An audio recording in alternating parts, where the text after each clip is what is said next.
This movie is intended to inform you what actions to take during an investigation procedure dawn raid carried out by officials of competition authorities, such as the European Commission, the Belgian Competition Authority and the Dutch Competition Authority. These authorities enforce the competition rules, including the prohibition on price fixing and market sharing. Investigations may be carried out by officials when they reasonably suspect that an undertaking or an association of undertakings has infringed competition rules, including the cartel prohibition. Investigations will often take place without prior warning. Therefore, it is important that everyone at all times knows what to do when the officials arrive and start their investigation. There are several proactive actions you can take. First, instructions should be given to the members of staff who are the first to come into contact with the officials, like reception. Second, a list of persons who will be speaking to the officials after their arrival and who will answer their questions should be prepared. This list must include contact details of each person. At least one person must be selected who will function as the contact person representing the undertaking. This person acts together with the leading lawyer as principal point of contact for the officials and must be informed immediately in case of an investigation procedure. It is wise to select several substitutes for the contact person.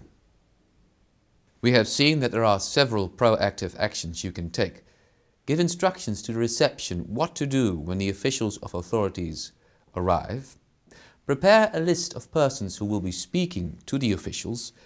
Designate one person that will function as a contact person for the authorities.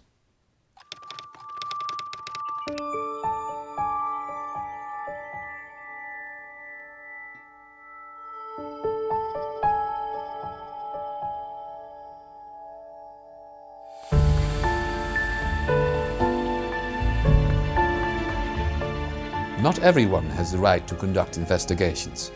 Officials must provide evidence of their identity when asked to do so, and a document ordering the inspection and setting out its subject matter and purpose. It is important that the receptionist asks for the identity and position of the officials to check whether the officials are indeed of the NMa or the European Commission. The receptionist should also make 2 copies of these documents. One copy is for the undertaking and one for the external lawyers. Afterwards, the receptionist asks the officials to remain in the lobby until their contact person guides them to the waiting room. Thereupon, the receptionist informs the contact person.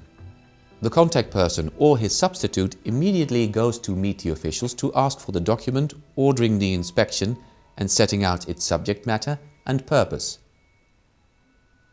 The contact person will also verify the identity and position of the officials. Thereupon, he must call management and other relevant persons, such as external lawyers, to inform them about the investigation and make 2 copies of the document ordering the inspection.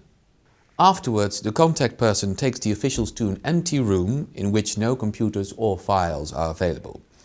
It is helpful if the room contains a photocopier for the officials. The contact person requests the officials to wait until the external lawyers arrive. Usually, the officials are prepared to wait for the external lawyers for about a half an hour, if the company does not have its own legal department. When the lawyers arrive, the contact person gives them an update on the situation before they have a short meeting with the officials. The contact person gives the lawyers the document ordering the inspection and informs the lawyers about the grounds for the investigation and the identity and position of the officials. Make sure the contact person gives the lawyers an update on all details of the investigation and provide the lawyers with a document ordering the inspection. Afterwards, there's a short meeting between the lawyer, contact person and the officials. The officials give a short clarification of the purpose and the scope of the investigation. There's an obligation to cooperate with the officials. Failure to cooperate can lead to a fine. It's advisable to arrange an agenda for the inspection. The officials have the power to enter business premises and means of transport, to ask for information and to ask for business data and records. They may also request to make forensic images of hard disks, of computers located at the premises or company servers. This includes mailboxes and archived documents. The officials also have the power to enter private homes, but to exercise this special power they need an authorization of the competent national judge.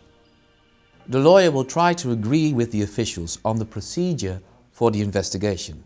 The lawyer will ask the officials what individuals they intend to hear, what rooms they intend to inspect, what documents they want to see, in order to be able to determine whether the officials remain within the scope of the inspection. He will also inform them which room will be made available for them.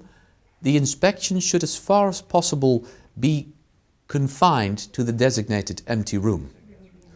All documents requested by the officials can be brought to that room. The lawyer will need to make sure the investigation remains within its scope. After a short meeting between the lawyer's contact person and officials, it may be possible to arrange a separate short meeting between the lawyer's contact person and, if available, management. During this separate meeting, a dawn raid team will be organized for the client, consisting of 1 or 2 secretaries, the lawyers, an IT specialist, management, and the contact person, unless this has already been organized in advance. Since there may not always be enough time for such an extra meeting, members of a dawn raid team should be identified in advance. Also, communication with employees will be organized. If considered appropriate, management sends an email to inform employees of the investigation. The dawn raid team will be led by the contact person and one of the lawyers. After the officials start the investigation, the dawn raid team tries to shadow the officials as much as possible. The shadowing member of the team notes all places the official enters and all questions asked by the official. Every document the official asked for must be copied twice by a member of the dawn raid team. 1 copy is for the official and 1 copy is for the dawn raid team itself.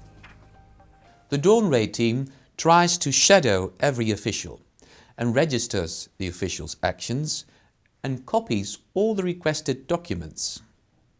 The officials may only exercise their powers when this is reasonably required for the purpose of their investigation. When an official asks to see documents that are not relevant for the purpose of their investigation, access to these documents may be denied, or if the official insists, be granted under protest. If necessary, the member of the dawn raid team has to contact the contact person or the lawyer leading the dawn raid team, who may discuss the contested action with the official. It is important to keep in mind that an inspection must not relate to the correspondence between the company and its external lawyers in the exercise of the rights of the defense. The officials are not allowed to inspect legally privileged documents. Therefore, the lawyer or contact person may advise the officials in a clear manner whether the information provided is considered to contain legally privileged documents. If a member of the dawn raid team believes that the official is exceeding its powers, he or she should inform the leading lawyer of this and make a written record of it. Officials must not investigate documents or ask for information that is outside the scope of their investigation. They are not allowed to inspect documents that are covered by legal privilege. The dawn raid team should advise officials when documents or information is asked outside the scope of their investigation or covered by legal privilege. When such a situation occurs, the leading lawyer should be informed. When an official asks to hear an individual person, the lawyer will instruct that person and will be present during the hearing. When the undertaking or the individual is suspected of an infringement, the official has to inform that person of this suspicion and of the right to remain silent. Persons being heard should in principle provide short answers and should abstain from speculations and lies. The official may ask questions about the function of the person within the undertaking and his duties. The person being heard and the lawyer may at any time ask the official for a short break. The official may also ask questions about the behavior of the undertaking that is under investigation and the person's involvement. There is no obligation to answer questions which may cause an undertaking or an individual to acknowledge infringements of competition law. Such questions can be answered by referring to the right to remain silent. The official can record the hearing or write down the statement immediately. The lawyer will also record the hearing. So we have seen that the hearing should take place in an empty room and that the lawyer should be present during the hearing. The official may ask questions related to the person's function, the undertaking's behavior during the investigation, and the involvement of the person in that behavior. The official should inform the person whether the undertaking is suspected of an infringement and should inform the person of his right to remain silent. If not, the lawyer will ask for a clarification. The person should apply his right to remain silent to prevent self-incriminating answers to the questions of the official. At the end of the investigation, or at the end of the day, a state of play meeting is being held between the officials, the contact person and the leading lawyer, in which the investigation is summarized and in which further actions can be discussed. An overview can be made of the documents that have been copied and of the people that have been heard. The officials can seal rooms, cupboards and/or drawers if they intend to continue the investigation the following day. Make sure the Dawn Ray team has a clear overview of the investigation and of the further procedure. If necessary, agree with the officials on the agenda for the investigation during the next day. After the officials have left, the Dawn Ray team discusses further steps, including communication with the company and, if necessary, with the media. If management is not present at that meeting, a report may be drawn up for management of the undertaking, or a separate debriefing may be held with management. The Dawn Ray team must take particular care to ensure that any seals cannot be broken by employees or third parties.